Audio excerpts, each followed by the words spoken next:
Welcome to the Unit 8 Study Guide, Objective number 4. We're going to start with everybody's favorite type of question, the consecutive integers question. Okay? So, the first thing you need to do is look at what type of integers are you going to be working with. Okay? We know we have 3 of them, and they're odd integers. Okay? So, your choices are always, you see consecutive integers, you think x, x plus 1, x plus 2, or you could have x, x plus 2, x plus 4. The difference breaker is the word even or the word odd. Okay? This is normal ones, and if you see the word even or odd, then you use this one. So today, in this particular question, we see the word odd, so we go with this one.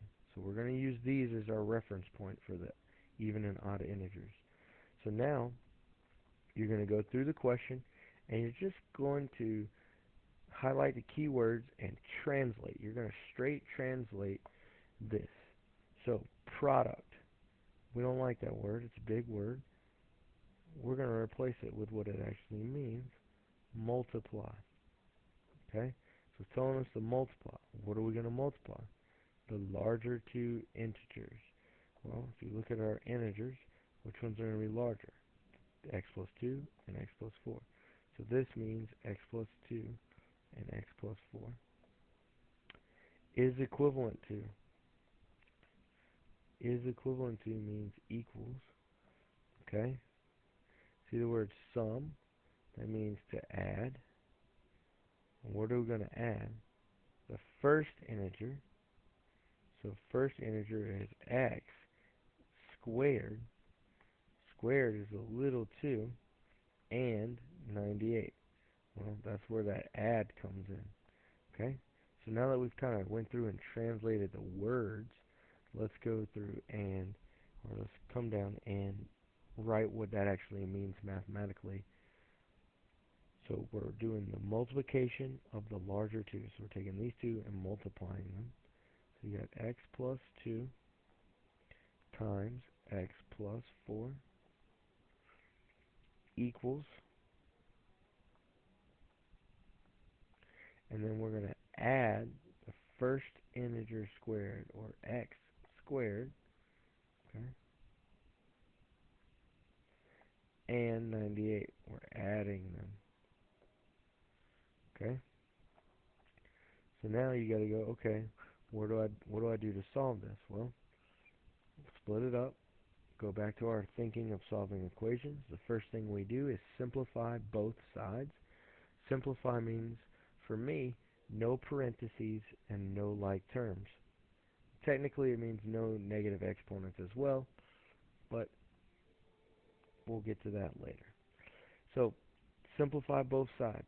Get rid of the parentheses. So, you want to get rid of these parentheses. When you're multiplying, you do the distributive property. X times x is x squared. X times 4 is positive 4x. 2 times x is positive 2x. And 2 times 4 is positive 8. Okay? You'll see that you'll have like terms. X squared plus 6x plus 8.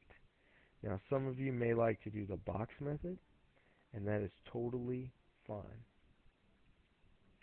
You just write your first term down the side and your second term on the top, or first multiplication thing on the side and your first multiplication thing on the top. X times x, x squared. X times positive 4, positive 4x. X times positive 2 is positive 2x. And 2 times 4 is positive 8. You have the, what I call the like term peanut, right here. And you get x squared, and then 2x plus 4x is positive 6x. And you know it's a plus because you add it right there. Okay? And then the positive 8 comes down. So you end up with the same thing as doing the distributive property. Okay? And all this equals, well, you can't simplify this any further, so just bring it down. Alright? So then we look, okay, and we see a key feature here. We see a square. Anytime you see a square, you should instantly think, move everything to one side. So the first thing I'm going to try to do is move this x squared to this side. And when I do that, x squared minus x squared is 0, and it goes away. And then the negative 6x will drop, or no, it's positive 6x, excuse me. And the positive 8 will drop, equals. And then if you look, x squared minus x squared is 0. And the 98 will drop down. Now this is no longer an x squared equation. It's a normal, regular, single variable equation. And it's a two-step equation. And so you want to get rid of the 8 first. And so you get 6x equals 90. Divide by 6.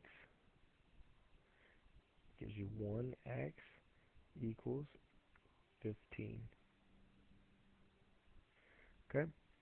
And so you get x equals 15, but is that our answer? So never stop and say I'm done until you reread the question and said, did I answer the question? So go back. It says there are 3 consecutive odd integers, the product of the larger two, blah, blah, blah. What are the integers? So did it ask us to find x? No. It says, what are the integers? We need to write the integers. Well, x is 15, so 15 is our first one. The second one is 15 plus 2, which is 17. And the next one is 15 plus 4, which is 19. That makes our answers. Question number 14. What is the maximum of g of n? And if you notice, we have a little square here. So that means this is a quadratic, and we're looking for the maximum. When you think maximum, you should think vertex. And the vertex, you should think x equals negative b over 2a. That'll find the x value. And then when you're looking for the maximum, it's a point. So there's an x and a y. So you will plug in negative b over 2a into the equation to find the actual maximum value. Okay? So we'll do this. First, we need to go x equals negative b over 2a. Well, b is negative 8, so we need the opposite of that, which is positive 8, or a negative negative makes a positive 8 over 2 times negative 4. And that'll give us 8 over negative 8, which equals negative 1. So our x value, if we were writing in a point, would be negative 1. And now we're going to go through and I'm going to rewrite the equation, but I'm going to put parentheses everywhere there's an x, because we just figured out what x is. And now we're going to plug in that negative 1. Okay? Well, negative 1 squared is 1. Okay? Negative 8 times negative 1 is positive 8.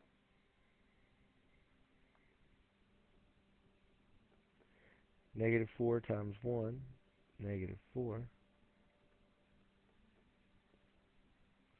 Negative 4 plus 8 is 4, plus 37 is 41. So you get 41 here. So we have a maximum of 41 at negative x equals negative 1. Okay? So our maximum value is actually 41, but the maximum point, or the vertex, is negative 1, 41. Okay? Question number 15 says, we need the area of a rectangle, or it says the area is a rectangle, is 10w squared minus 19w minus 15. What are the dimensions? So we need to know dimensions means length and width when you're talking about a rectangle. Okay? So we're looking for the length and the width. Okay, well, how do you find area? It's the length times the width, right? So we need to know the two things that multiply together to get area, which means we need to break this down into two things that multiply together, aka factor. Okay? So we're going to factor 10w squared minus 19w minus 15. Well, it's a quadratic. We need to factor it. So you're going to do the x box method or the x method. Okay? So, and we like to use something called slide divide bottoms up. So what you'll do is you'll slide the 10 over here to the 15, and you'll do 10 times negative 15, which is negative 150. Now, one thing I didn't say, but I did it in my head when I looked at it, is you always want to try to take out a GCF first if you can. 10, 19, and 15 don't have anything in common, and they don't all have the same letter, so we didn't have anything to take out. But that's not true with every thing you want to factor, so make sure you try to take out the GCF first. Okay, so now I'm going to make my x with that, and the negative 19 will come down.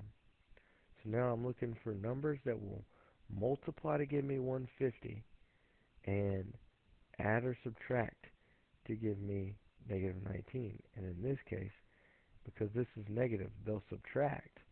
And since I know this is negative, I'm going to have a positive number and a negative number here. So this will help me set up my stuff. So I'll take 150, and I'm showing you how you'd figure it out if you didn't have a calculator. And we need the numbers that will subtract to get 19. Okay? So 150, I know I've got 1 and 150.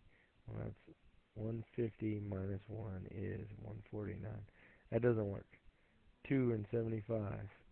So 75 minus 2 equals 73. That's not going to work. Okay? 3 and 50 will work. And so 50 minus 3 is 47. Well, that's not going to work. 4 will not go into 150. 5 goes into 150 30 times. 30 minus 5 is 25. We're getting really close now. 6 will go into it. 6 times 25. Okay, so you do 25 minus 6 is 19. So this is going to be our combination numbers here. Okay, so we're going to use 6 and 25. The bigger number needs to be negative, so 25 needs to be negative and 6 is positive. So to go back and double check, 6 times negative 25, negative 150, 6 minus 25, negative 19. Okay, so now you write your parentheses. We bring down our W. Okay, we bring down that plus 6 and the minus 25. And now don't stop here because you always need to divide by whatever number is there. So you're going to divide by 10, divide by 10. Okay? So don't forget this step. That's the most common thing people will forget is that step right there. So now you'll reduce your fraction. What is 6 over 10 reduced to? It gives you W to the 3 over 5, or W plus 3 over 5, not W equals. Okay? And what does this reduce to? Well, they both have 5 in common, so you get W minus 5 over 2. I have no specific answers for that. Okay? So, we look here. Now, you don't want to leave it as fractions when you're factoring. When you're solving it, if it said equals 0 or something like that, then leaving it as a fraction is good. But since we're factoring it, you just bring your bottom up. So the bottom will come up to the front. So it'll be 5w plus 3. And then here, same thing, you bring your bottom up.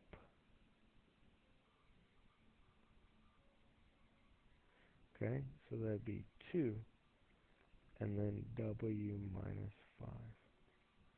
And those are our two factors.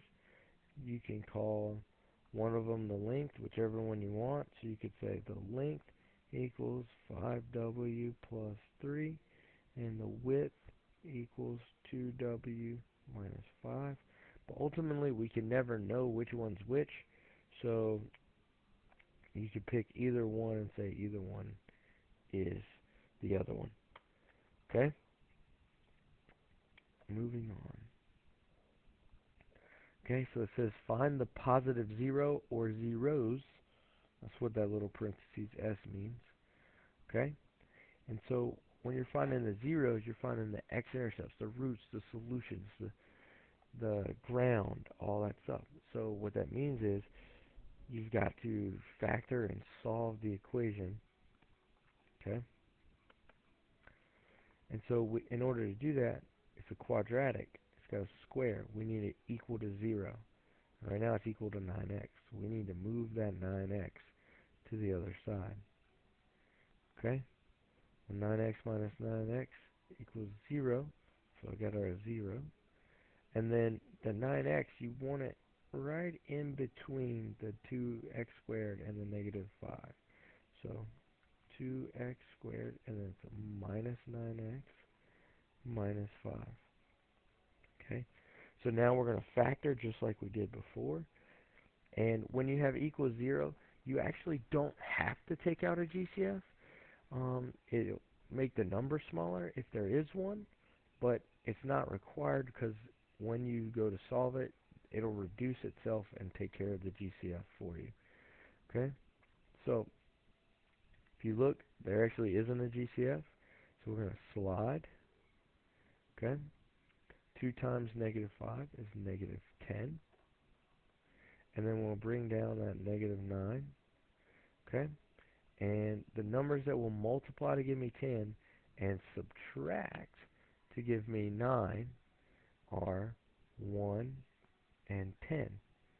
And then since we need them to subtract, it'd be 1 minus 10 because the 9 is negative and the 10 is the bigger number, so it needs to be negative.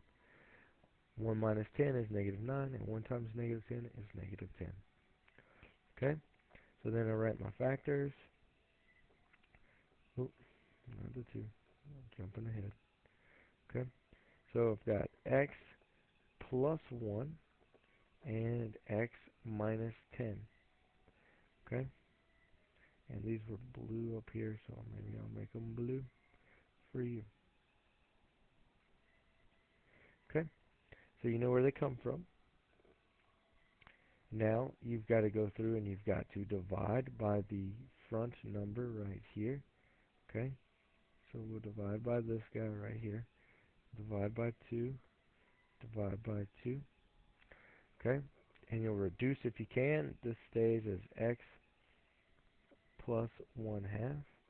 And this will stay as, or this will actually simplify down into x minus 5.